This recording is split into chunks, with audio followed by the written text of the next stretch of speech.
নমস্কার, নির্মলানন্দে সবাইকে সুস্বাগতম। গুরুদেব প্রভু শ্রীকৃষ্ণ শ্রী রাধা মায়ের আশীর্বাদকে সারথি করে শ্রীমদ ভগবত গীতার প্রণাম মন্ত্র দিয়ে শুরু করছি আজকের গীতা পাঠ। শ্রীকৃষ্ণ হৃদয়ম গীতা সংসার মালনাশিনীম জ্ঞানম ভক্তি মুক্তি দাত্রীম গীতা দেবীম নমস্তুতে।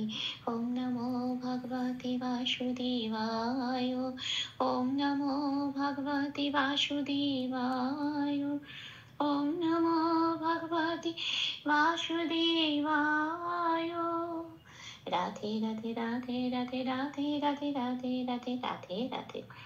শ্রীমদ্ ভগবত গীতা তৃতীয় অধ্যায় শ্লোক নম্বর 34। ইন্দ্রিয়ার্থে রাগাদেশো ব্যবস্থিতো তয়োর্নবশমাগচ্ছেৎ তৌ হাস্যা পরিপন্থিনো। আচ্ছা, এখানে প্রথম লাইনের প্রথম পার্টটা হচ্ছে ইন্দ্রিয় স্বার্থে। এটা আমি বাংলায় বললাম, এবার দেখি এটাকে কিভাবে সংস্কৃততে উচ্চারণ করব।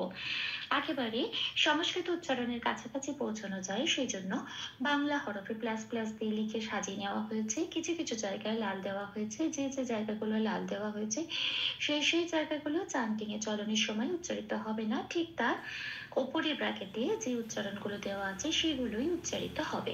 তাহলে প্রথম লাইনের প্রথম পাঠটা সংস্কৃত উচ্চারণটা একটু দেখা যাক। ইন্দ্রিয়া, যন্ত্রের নয় দয় রফলা আসি আছে, এটা হচ্ছে আমার যুক্তাক্ষর। যন্ত্রের নটা আগে আছে, নয় হসন্ত লাগিয়ে অর্থ না করে বের করে আনবো আগের অক্ষর, হর্ষের সাথে জুড়েই এইটা অর্ধনাটা উচ্চারিত হতে পারবে, সেই জন্য ইন।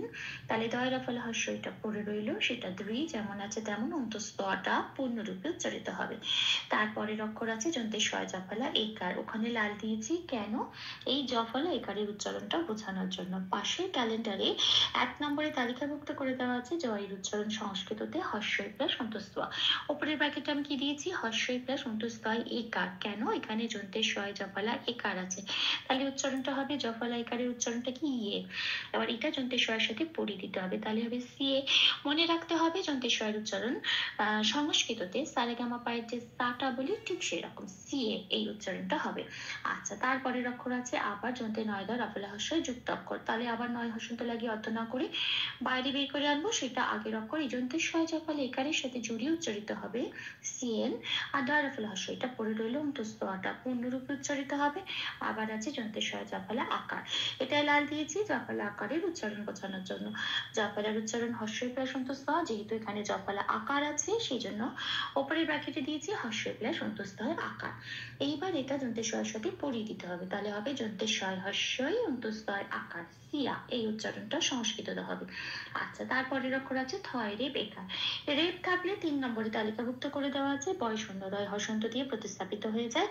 এইবারে বয় শূন্য রয় হসন্ত মানে অর্থর, সেটা আগের অক্ষর এই যন্ত্রের শয় জফলা আকারের সাথে জুড়িয়ে উচ্চারিত হবে সিআর এটা থেটা।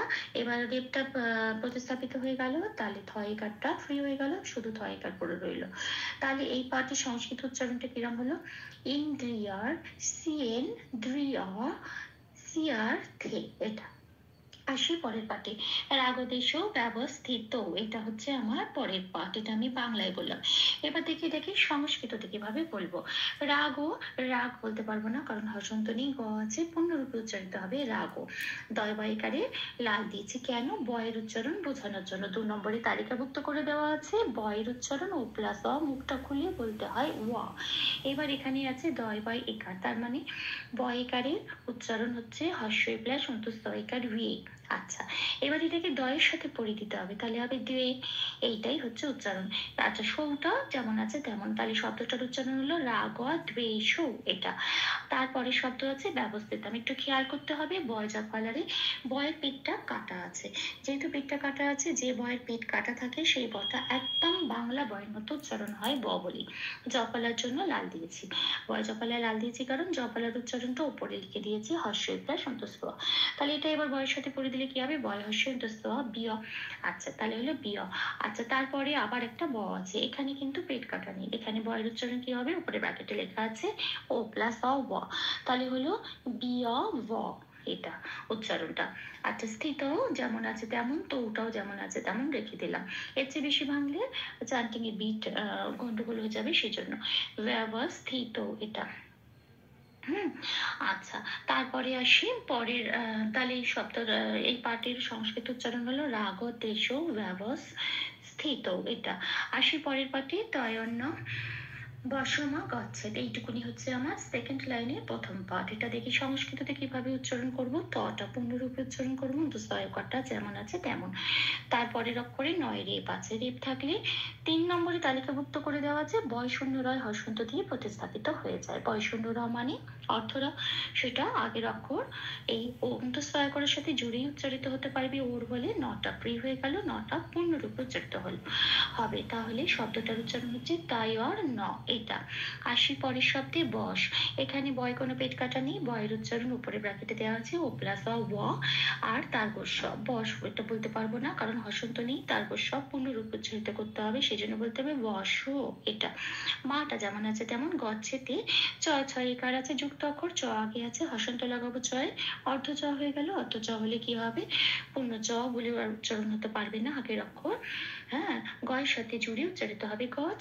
ছয় কারটা পড়ে রইল, ছয় কারটা যেমন আছে তেমন। খন্দত্বর আছে, খন্দত্বর থাকলে সেটা 6 নম্বরে তালিকাভুক্ত করে দেওয়া আছে তয় হসন্ত দিয়ে প্রতিস্থাপিত হয়ে যায়। এখানে তাহলে 6 একারের সাথে জুড়ে, তয় হসন্ত মানে অর্থত 6 একারের সাথে জুড়ে উচ্চারিত হবে ছেদ। তাহলে শব্দটার উচ্চারণ কি পেলাম, ওয়াশ মা ছেদ। তাহলে সেকেন্ড লাইনে প্রথম পাঠের সংস্কৃত উচ্চারণটা হলো তাই আর না বস মা গচ্ছেদ। আসি পরের পাঠে তৌহাস্য পারিপান্থিন, এটা আমি বাংলায় বললাম। এবার দেখি এটাকে কিভাবে সংস্কৃততে বলবো। তৌটা যেমন আছে তেমন, হাটা যেমন আছে তেমন, যন্তেশ্বয় জফলা। এখানে আমি লাল দিয়েছি জফলার উচ্চারণ বোঝানোর জন্য। 1 নম্বরে তালিকাভুক্ত করে দেওয়া আছে জফলার উচ্চারণ হাস্য প্লাস সন্তস্থ, সেটাই ওপরের ব্র্যাকেটে দেওয়া আছে। এবার এটা যন্তেশ্বয়ের সাথে পড়ে দিতে হবে, তাহলে কি হবে, যন্তেশ্বয় হাস্যই উতস্তয়া সিয়া। তাহলে শব্দটার উচ্চারণ কি পাবো, হাসিয়া এটা। তাহলে হলো তৌ হাসিয়া। তারপরে শব্দে আসি পরিপান্থি নো, পরি যেমন আছে তেমন, চারদিনের সুবিধার জন্য প্লাস প্লাস দিয়ে সাজিয়ে নিয়েছি। পান্থি নেও একটু ভাঙছি, নয় থয় হাস্যই, নটা আগে আছে, নয় হসন্ত লাগে, অর্থ না করে পয়সাতে জোর উচ্চারণ করছি পরে, তিটা পরে রইল। তৌটা যেমন নৌটা যেমন আছে তেমন, পারিপান্থি নৌ এটা। তাহলে পুরো পাঠটার উচ্চারণ হলো তৌ হাসিয়া পারিপান্থি নৌ। ভুল দুটি ক্ষমা করে দেবেন। অনুশীলনের সুবিধার জন্য 3 বার করে চান্ট করে দেওয়ার চেষ্টা করছি। ইন্দ্রিয়ার্থে রাগদ্বেষৌ ব্যবস্থিতৌ তয়োর্নবশমাগচ্ছেদ তৌ হাস্যা পরিপন্থিনৌ। ইন্দ্রিয়স্যেন্দ্রিয়ার্থে রাগদ্বেষৌ ব্যবস্থিতৌ তয়োর্নবশমাগচ্ছেদ তৌ হাস্যা পরিপন্থিনৌ। ইন্দ্রিয়স্যেন্দ্রিয়ার্থে রাগদ্বেষৌ ব্যবস্থিতৌ তয়োর্নবশমাগচ্ছেদ তৌ হাস্যা পরিপন্থিনৌ। রাধে রাধে রাধে রাধে রাধে রাধে রাধে রাধে রাধে রাধে। তপ্ত কাঞ্চন গৌরাঙ্গী রাধে বৃন্দাবনেশ্বরী বৃষভানুসুতে দেবী তাম প্রণমামি হরে প্রিয়ে। প্রভু ও শ্রী রাধামায়ের কৃপা দৃষ্টি আমাদের সবার উপর বর্ষিত হোক। ধন্যবাদ। আপনাদের উৎসাহ ও ভালোবাসাই আমার অনুপ্রেরণা। আমার সকল ভুল ত্রুটির ক্ষমা প্রার্থনা প্রভুর চরণে অর্পণ করলাম। ওম কৃষ্ণায় বাসুদেবায় হরয়ে পরমাত্মনে প্রণতক্লেশনাশায় গোবিন্দায় নমো নমঃ। শ্রীকৃষ্ণার্পণমস্তু। জয় শ্রীকৃষ্ণ।